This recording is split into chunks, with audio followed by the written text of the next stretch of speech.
Државниот архив на Република Македонија го слави својот 75 годишен јубилеј, потсетувајќи ја јавноста на својата улога како чувар на историското и културното наследство на земјата. Свечената церемонија се одржа во Порта Македонија, каде што беа доделени благодарници на долгогодишни поддржувачи и пријатели на институцијата. Директорот на архивот Димитар Богески истакна дека архивот е столб на македонското битие и дека најголемата одговорност на институцијата е зачувувањето на целокупното архивско наследство. Најстариот документ во фондовите на архивот е Евангелието на Лука од 12 век, некогаш во сопственост на Охридското семејство Робеви. По повод јубилејот, архивот организира повеќе активности, изложби, промоции на книги и документи со цел да се прикаже богатството и значењето на материјалите што ги чува истиот. Секој документ што го чуваме не е само свидоштво за минатото, туку и мост кон иднината, нагласи Богески.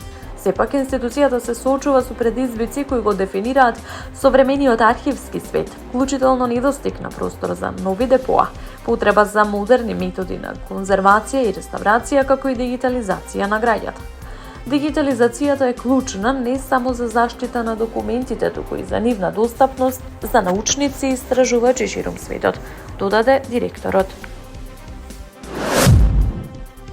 Републичкиот совет за безбедност на сообраќајот на патиштата во соработка со Министерството за внатрешни работи започнува национална превентивна кампања со цел унапредување на безбедноста на пешаците, кои се една од најранливите категории учесници во сообраќајот. Кампањата вклучува и едукативни активности, јавни настани, работилници, медиумски пораки и теренски активности, со посебен акцент на правилното користење на пешачките премини, почитување на сообраќајната сигнализација и зголемување на вниманието во урбаните средини. Во рамки на кампањата ќе се одржи и недела на пешаците од 1 до 7 април, кога во соработка со МВР ќе бидат реализирани превентивно-едукативни работилници. Од Републичкиот совет за безбедност на сообраќајот на патиштата апелираат до возачите да ја прилагодат брзината на движење, да покажат зголемена предпазливост во близина на пешачки премин и секогаш да им дадат предност на пешаците. Од друга страна, пешаците се повикуваат да ги почитуваат правилата за безбедно преминување на улица, да користат обележани премини и да бидат внимателни, особено при намалена видливост или при користење на мобилните уреди. Секој живот е важен, велат од Советот, нагласувајќи дека безбедноста во сообраќајот е заедничка одговорност на сите учесници. Од Советот најавуваат дека ќе продолжат активно да работат на унапредувањето на сообраќајната култура и заштитата на сите учесници на патиштата. Во тек е целосно уништување на стариот светски поредок и интензивна борба за глобално лидерство, изјави рускиот министер за надворешни работи Сергеј Лавров. Шефот на руската дипломатија истакна дека Москва повикува на итен прекин на американската и израелската агресија против Иран. Ја нарече употребата на воена сила против цивилите и цивилната инфраструктура неприфатлива.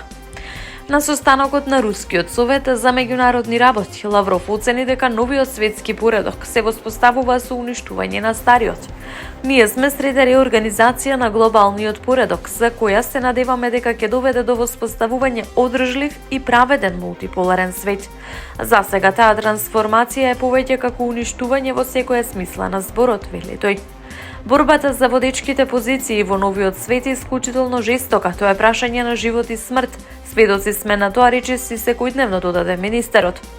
Зборувајќи за односите со западните земји, Лавров изјави дека тие не се во добра состојба, но истакна дека Москва е подготвена за диалог, но сигурно нема да лови никого. Ги обвини Соединетите Американски држави и Израел дека се обидуваат да спречат нормализација на односите на Иран со арапските земји од Персискиот залив.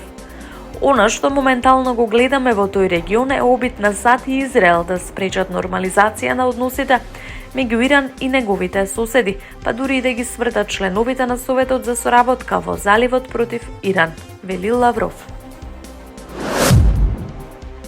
Најмалку 18 лица загинаа кога гумен чамет со мигранти потона денес покрај брегот на западната турска покрајна Мугла, соопшти крајбрежната стража, додавајќи дека напорите за пребарување и спасување продолжуваат во областа.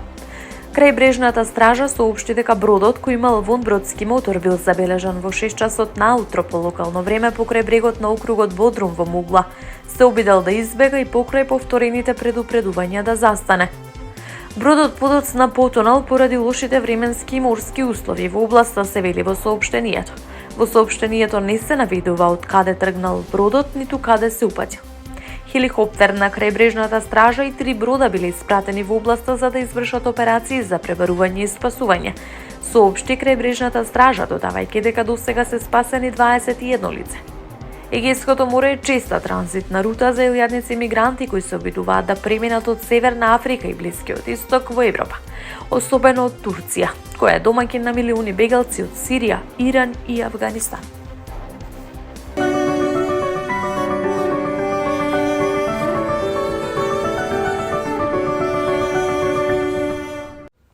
Од Управата за хидрометеоролошки работи известува дека во текот на наредните денови како резултат на циклонска активност, земјата ќе биде зафатена од врнежи од дожд, како и снег на планините и дел од повисоките места.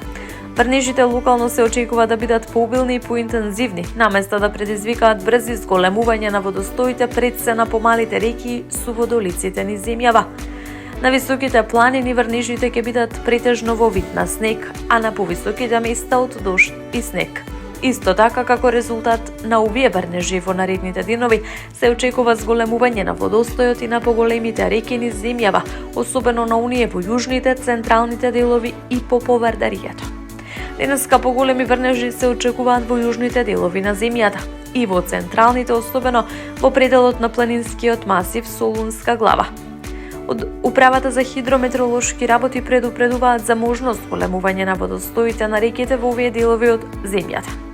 Можни поголеми зголемувања на водостоите и полнење на речните корита пред се на помалите реки и суводолиците се можни во Гевгелиско-Валандовската котлина, во Кавадаречко-Неготинскиот регион, како и во југоисточните и источните делови на земјата.